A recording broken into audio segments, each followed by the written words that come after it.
YouTube, and welcome back to my random thoughts on Thursdays. And this week I'm going to be talking about the forgotten generation.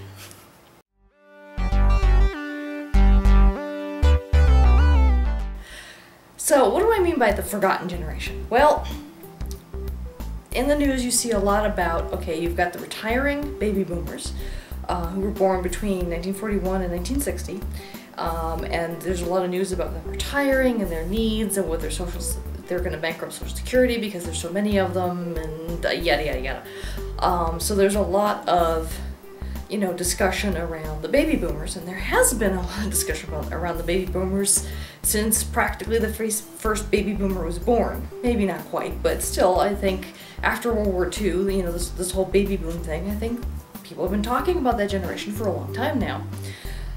And you also hear a lot about the millennials, the ones who were born between 1981 and 2000, and their plight with the increase in college tuition and the debt load that they have to carry, because so many more of them are going to college and getting degrees and being burdened with student loans, and the fact that the job market isn't what it used to be, and so it's so much more difficult to find jobs. Etc., etc. So there's a lot of news about baby boomers, millennials. Well, what about between 1960 and 1961 and 1980? What about that generation? Do you even know that generation has a name? Because I'm part of that generation, and we were, at least for a while, we were known as the Gen X generation, or Generation X, but Gen X, Gen Xers, etc.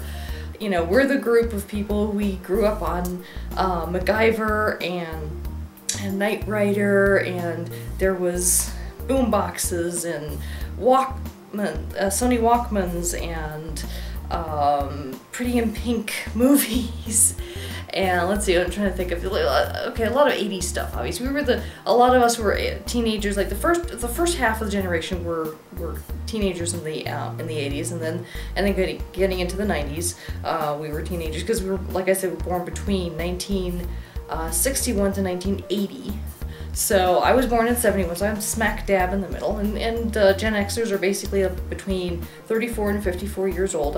Like I said, I'm in the middle. I'm going to be 44 this year myself, and there's just not a lot of people talking about Gen X, or at least using the term Gen X. I mean, is our generation being mentioned at all, and is there a different term that people are using that I'm not familiar with? Because as far as I know, we were always known as the Gen Xers. So why, is it just because we're just kind of middle of the road and we're just kind of steadfastly moving on and there just isn't anything interesting to talk about us? I don't know. I was breakdancing back in the 80s. I don't know that much about, or as much, I was not as invested in the second half of my generation with the 90s, and I think grunge was a big part of the second half of the generation, and I'm trying to think of a good grunge band. There was a band that my husband really likes, and I'm sorry, brain bad. I've mentioned this before, my memory's really bad, especially with names of things, people, etc., just anything with a name. Kurt Cobain, that band. Foo Fighters now exists, but they used to be part of Nirvana. There we go. Okay, the memory's not completely gone yet. Okay, so I know Nirvana and that stuff was kind of part of the second half of the Gen X generation, the younger half. Kind of like, I guess, with the baby boomers, you've got the first half of the generation that grew up as teenagers in the 50s, and then the second half that grew up as teenagers in the 60s. And the whole free love and make love not war and Vietnam and all that stuff. Like the first half kind of dealt with the Korean War a little bit during the 50s, and the second half of that generation dealt with the Vietnam War in the 60s into the 70s a little bit. So they had a lot of war going on with the baby boomers. They were born during, during the second half of the World War II and everything too. It's just like, my goodness, it was like the war generation right there. And we had more military operations and things, we had the Iran-Iraq wars and that kind of stuff, but nothing quite as impactful, I think, at least not until the whole thing with Bush and Afghanistan and Iraq and all that stuff coming up, and that's more the millennial generation that kind of grew up with that. There weren't as many wars with the Gen X generation, so I don't know, maybe that's a part of why we're kind of somewhat forgotten. Not as much talked about. I don't know. It's just, you know, it was the my generation kind of was the generation that grew up on Sesame Street. Sesame Street started in '69, and my generation technically starts in '61.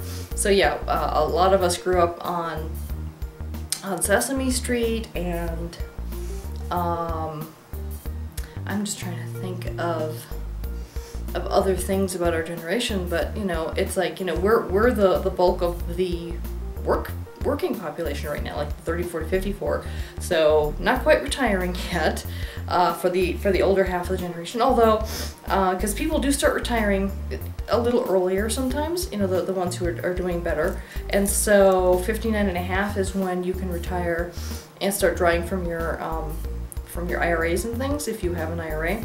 And so the older part of the Gen X generation will be like the baby boomers are gonna all be retired, or for the most part retired. I know there's still seniors who work sometimes and things, but the majority of the baby boomers will be into retirement now within the next 5 years, and my generation will start getting into retirement.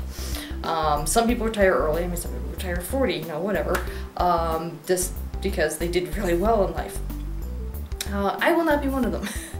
I've done a lot better than I ever thought I would in terms of things. I mean, I actually worked my butt out of poverty. I grew up in, technically my family was living under the poverty line when I was a child, and I am now solidly in the middle class. I certainly am not going to be able to retire well, I can't say I could retire at 40 because I'm not 40 anymore. I'm going to be 44 this year. But I won't be retiring at 50 or 55, and you know, I might be working till I'm 80, and I might choose to be perfectly honest, because I don't know what I would do with myself if I retired. I could reduce, work fewer hours and stuff, but I'm not working 40 hours a week right now as it is anyway. I mean, I'm self-employed, and a lot of the hours that are being worked by my subcontractors, and I'm just earning a percentage of what they're earning. So, and I'd like to continue that trend. So, will I ever really retire? I don't know. Maybe, maybe not.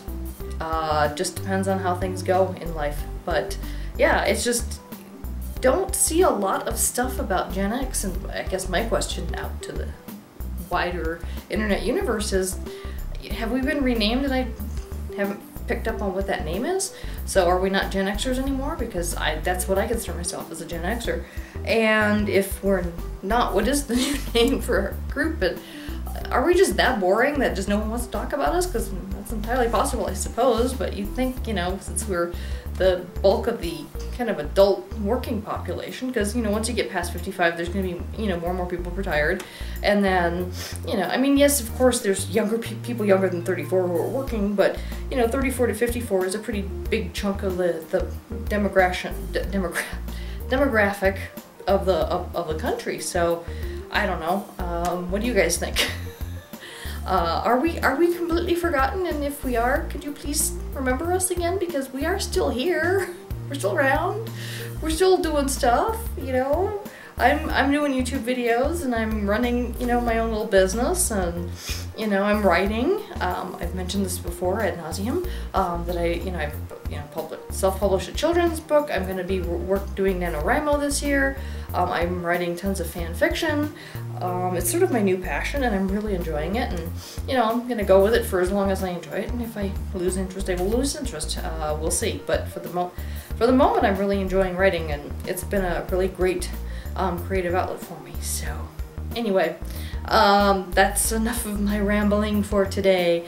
Thank you for joining me. If you enjoyed my rambling, please give me a thumbs up. I appreciate every thumbs up I get, and, you know, please engage with me in the comments below. I love talking to people. and I love, you know, commenting and replying to comments and things, and so, you know, feel free to love on me, hate on me, whatever. I tend to respond to everybody one way or the other. Anyway, thank you so much for joining me this week, and until next time, take care. Bye-bye.